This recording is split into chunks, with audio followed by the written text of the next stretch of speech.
Continue करते हैं prepositions के साथ। यहां पर दो तीन चीजें जो आपको ध्यान में रखनी होंगी और नोटिस करना होगा। पहला, इनका इस्तेमाल क्यों होता है। तो आप देखेंगे कि ये सारे जो शब्द हैं, तो पहले देख लेते हैं कौन से शब्द हैं। अगर हिंदी में हम बात करेंगे तो हम इन शब्दों की बात करने वाले हैं, मैं, पर, से, इस तरह के जो शब्द होंगे। इंग्लिश में इन, एट, ऑन, ऑफ, एक्सेट्रा। सो इस तरह के जो शब्द होंगे, ये इन शब्दों की हम बात करने वाले हैं। इनका इस्तेमाल, इनका काम क्या होता है किसी वाक्य में, इसको एक बार देखते हैं। पहले यहां पर हम हिंदी वाले एक सेंटेंस को देखते हैं, राम ने रावण को मारा। इस वाक्य में इस ने और इस को का एक इंपॉर्टेंस है।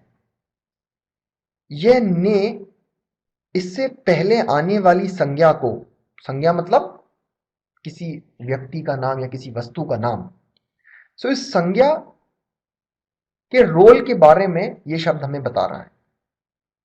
राम ने रावण को मारा।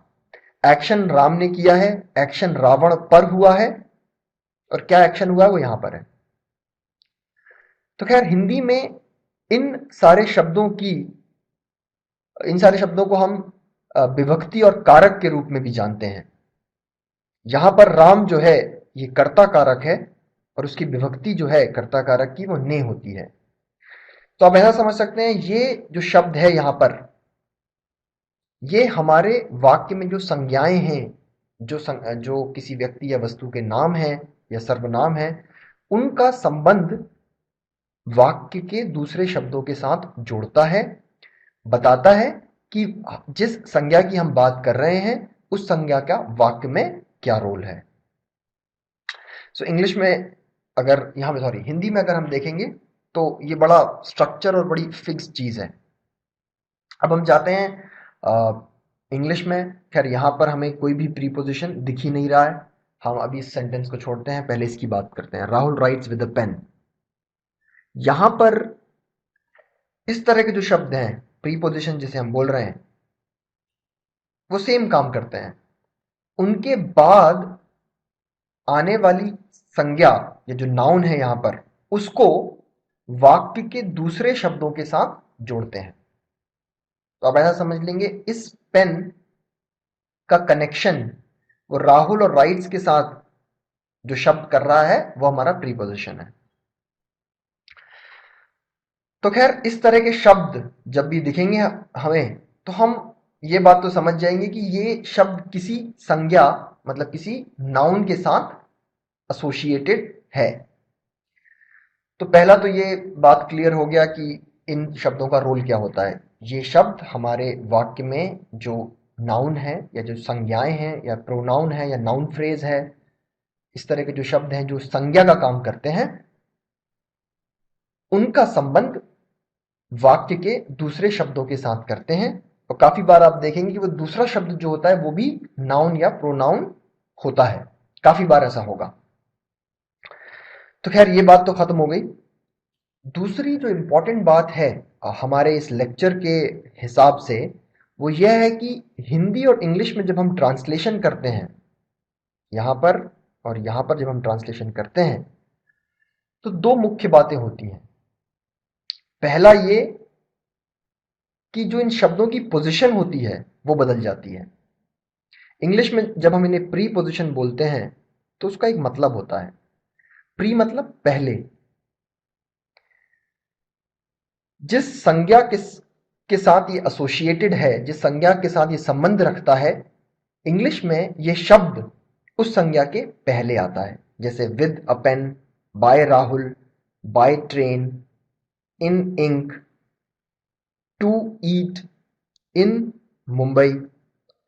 सो आप हमेशा देखेंगे जिस संज्ञा के साथ ये संबंध रख रहा है उसके पहले आ रहा है, तो यहां पे ये प्रीपोजिशन होता है।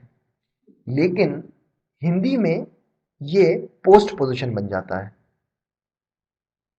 ये शब्द जिस संज्ञा के साथ संबंधित होता है उसके बाद आता है राहुल ने। ये ने जो है वो राहुल के साथ संबंधित, राम के साथ सॉरी संबंधित है। रावण को जो है वो रावण से संबंधित है। राहुल पेन से लिखता है, तो से जो है ये पेन से संबंधित है और ये पेन के बाद आ रहा है। राहुल के द्वारा, यहां पर बाय राहुल, यहां पर ट्रेन से, शाही से, खाने के लिए। तो ये जो शब्द हैं हमारे, के लिए, से, मैं, ये सभी शब्द हमारे संबंध बोधक हैं जो इंग्लिश में ट्रांसलेट होके प्रीपोजिशंस बन जाते हैं, और इन्हीं शब्दों के बारे में हम बात कर रहे हैं। तो पहला तो ये प्रॉब्लम है प्रीपोजिशन पोस्टपोजिशन का, आप ध्यान में रखेंगे। दूसरा जो प्रीपोजिशन के संबंध में अगर हम बात करें, उनके ट्रांसलेशन के संबंध में अगर हम बात करें, तो आप यहां सारे प्रीपोजिशंस को देखने की कोशिश करें। ने और को का ट्रांसलेशन ही नहीं हुआ है यहां पर। राम के लिए राम आ गया है, मारा के लिए किल्ड आ गया है, और रावण के लिए रावण आ गया है। ये दो शब्द इसमें मिसिंग है। तो अब हम आपको बाद में बताएंगे कि कर्ता और कर्म कारक की जो विभक्ति होती है हिंदी में, उसका ट्रांसलेशन ही नहीं होता है इंग्लिश में। उसके लिए कोई शब्द ही प्रयुक्त नहीं होते हैं। जो नाउन होता है वहां पर, जो नॉमिनेटिव केस में होता है, वो मतलब कर्ता कारक का काम जो कर रहा होता है, जो एक्शन कर रहा होता है वहां पर, ये सब कर्ता कारक होता है। वो अपने आप ने को अपने आप संभाल लेता है, ऐसा समझ लीजिए आप। वो शब्द के साथ ही ने की अपने आप मतलब आ जाता है उसमें। लेकिन यहां पर आप दूसरी चीज देखेंगे कि राहुल पेन से लिखता है, Rahul rides with a pen आ रहा है। वह ट्रेन से गया, ही वेंट बाय ट्रेन। ये दोनों से जो है यहां पर, ये एक ही कारक के हैं, ये करण कारक के हैं। ये से बताता है कि जो क्रिया की है हमारे सब्जेक्ट ने, वो किस वस्तु या किस चीज के साथ की गई है। लेकिन इंग्लिश में उस से के लिए यहां पर भी वही हो रहा है। जो क्रिया हुई है वो इस चीज से हुई है, जो क्रिया हुई है वो ट्रेन से हुई है यहां पर, और यहां पर लिखा गया पेन से है।